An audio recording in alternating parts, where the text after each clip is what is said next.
What's going on, everybody? This is the Perfect Human Podcast, and today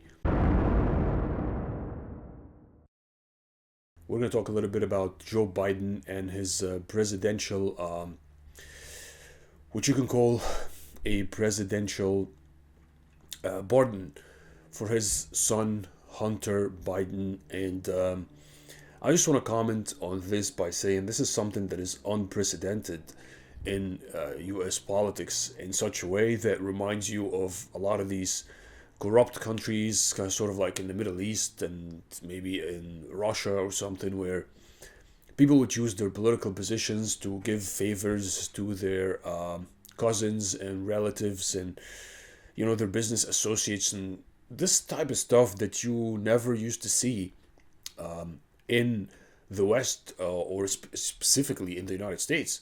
And this stuff, we are basically starting to get used to seeing more and more of the stuff of using political power to put one's allies in high positions in the country, and also using somebody's business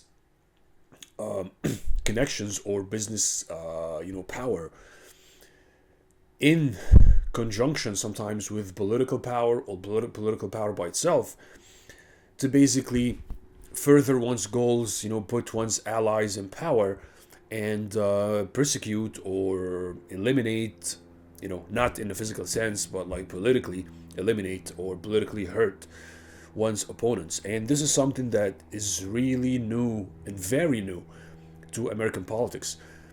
This is the type of stuff that you are used to seeing in countries that are usually labeled as, corrupt countries. Countries like North Korea, countries like Russia, countries like numerous countries in the Middle East. But you're never used to see that stuff sort of like in America or in any Western democracy. But what we're seeing now is a very, very, very sharp shift in the way things are done in the West and in many liberal democracies like the United States, specifically, where people are continuously using their political power and their even business positions in the country to try and persecute their opponents, to try to hurt their opponents, and to try to elevate and put their own allies in power. And this is not just, this is like one of the highlighting events with Joe Biden basically preventing his son from being subjected to justice that any other citizen in the United States would have been subjected to had he done the stuff that this guy did. And with everything that he did, with the footage and the videos of like the prostitutes and everything that was revealed, and all the allegations that were brought against him, it would have been it is fair that he goes through a trial like any other citizen in America, and basically goes through it, and he has the right to defend himself. But with that presidential pardon, what Joe Biden did is basically he made a statement that his son is above the law and he's not subjected to the same laws and the same rules that everybody else in the country is subjected to. So if you're somebody, then your dad is not the president or you're not well connected in the country, you may go to prison for the same thing that Hunter Biden did or that the son of the president did. And like I said, this is a very, very sharp turn in the history of American politics, and I think America as a country is completely changing in a way that we have never seen before. Because when we think of stuff like that, we think usually of corrupt countries far away in the Middle East. Corrupt countries like North Korea, Russia, where you see these, situations of people rampaging in the country, doing whatever they want, and never actually answering for anything because they're the sons of the president or the president, their cousins, the cousins of the president in that country. And usually that country is not a liberal democracy. Usually it's a dictatorship or a monarchy in some Middle Eastern country or in North Korea or Russia or something. But it's definitely not a liberal democracy. But what we're seeing now is in liberal democracy, in a liberal democracy like the United States, people are starting to use their political powers to do the same thing that happens in corrupt countries and in basically banana republics, right? So we're seeing Joe Biden basically saying that his son is not going to answer for anything that he did because he's the son of the president. And if you're a regular guy that did a lot of the stuff that Hunter did, then you probably would have been doing prison time. Okay, you probably would have been doing prison time, maybe even probation, or you would have went through a trial, right? You would have went through a just trial and had to answer for everything that you did, which he didn't have to answer for anything that he did. And he's not going to have to answer for anything that he did. So what do you think that makes the average citizen feel? What makes you think, that regular people now are going to have an incentive to follow the law if they feel that the law is not being applied to everybody? And then this was one of the main things and the main themes that made America such a great country, is that everybody felt like they're kind of like the same under the law. I mean, of course, that's never like actually true, because rich people or people that are well connected, obviously they're not going to be the same, but at least with the basics, people felt like that they're subjected to the same law, and it doesn't matter if you're the president, it doesn't matter if you're the son of the president, you're still going to be subjected to the same law, and you're going to be punished fairly if you did something wrong. With this now, the average American citizen's view of law in the United States is going to change, because now people are going to start thinking that if you're well connected and if you have connections to the president, you may get away with doing stuff and not have to answer for it, not have to go to prison for something that a regular person would go to prison for, or that a regular person would have to answer for. So that, I mean, completely changes everything. And it completely changes the regular citizen's view of justice and of law in the country, and really undermines people's opinion and people's valuation, or people's appreciation to justice and to law in the country. Now people are going to start thinking, well, if the son of the president is not going to answer for what he's doing, why should I care about the law? Why should I obey the law?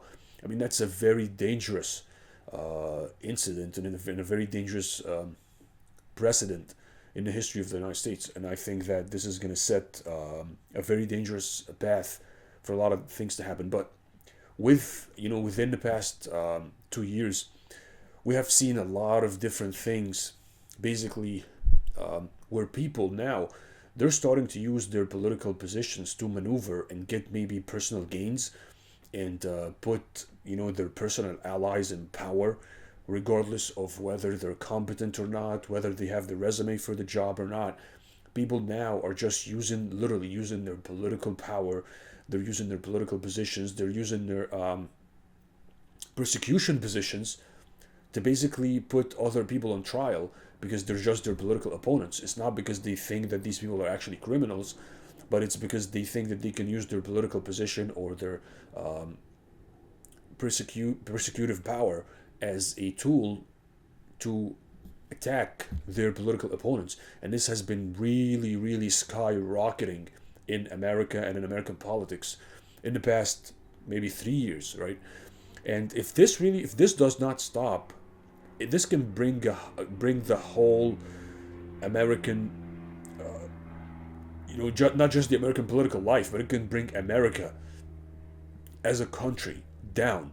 Because once people, start to doubt and to not believe in the justice and the basically systems that govern, law and order, and that govern punishment, and then basically enforce the law in the country, once people start disbelieving in the integrity of these systems, then they will be way less likely to follow or obey these laws and these systems anymore. And the most dangerous thing, like I said, about this whole incident is that the average citizen will lose belief in the integrity of these systems, and he will lose belief in the integrity of America as a country. Because why, think about, why America is such such a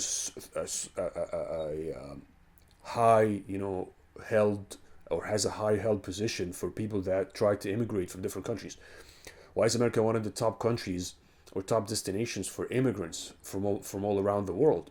And because America has freedom, but also because America is known to have justice, a very good justice systems that doesn't differentiate between people who are in power or related to people in power or related to the president, and people that are average citizens.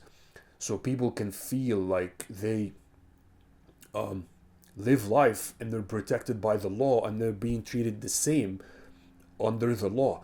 And if they have a disagreement with the president or the son of the president, they can go to a judge and they can go to a trial, and they will have the right to a fair trial, no matter what who that person is.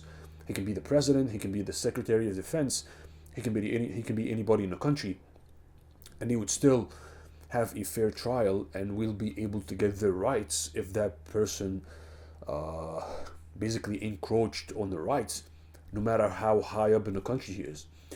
And this is why a lot of people immigrate to the United States, because they feel that there is a sense of freedom, there is a sense of justice, everybody is the same under the law. And this is what has been changing in the past period, where America is becoming more and more this place that is like every other place, that's like all these other corrupt countries, right?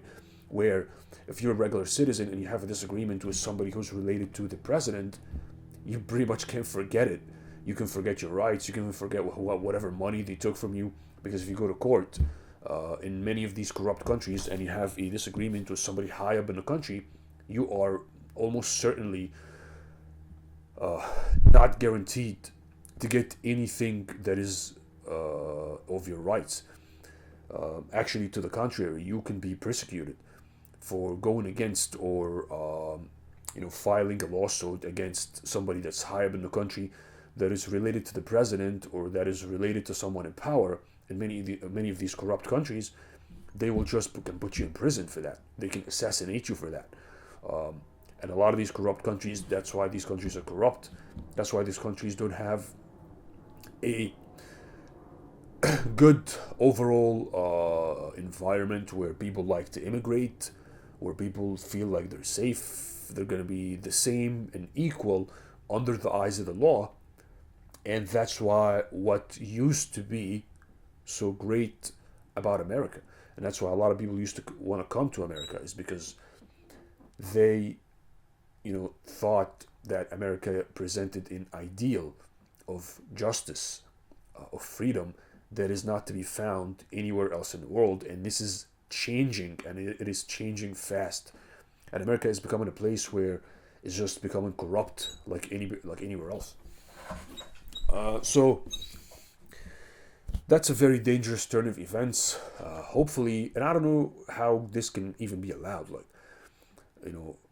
You would think that the president, for him to pardon, somebody, that this would have to go through a second party, would have to go through like the Senate, and they have to vote on it or something, because he can't just pardon anybody. And to do it to somebody that's personally related to him or his family, it's even more.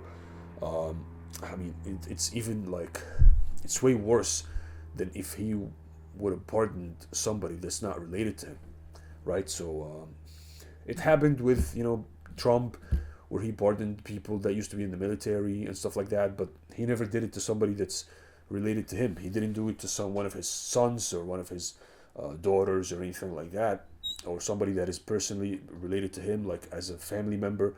But to see that the president doing this, or using this power to protect his own son, and to put his own son above the law in comparison to everybody else, I think is something that is absolutely atrocious.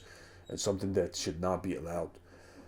So, with that being said, hopefully this trend in American politics, where people are continuously using their powers to achieve what you can call personal favors or personal gains, fades out, and America goes back to being the place where people are,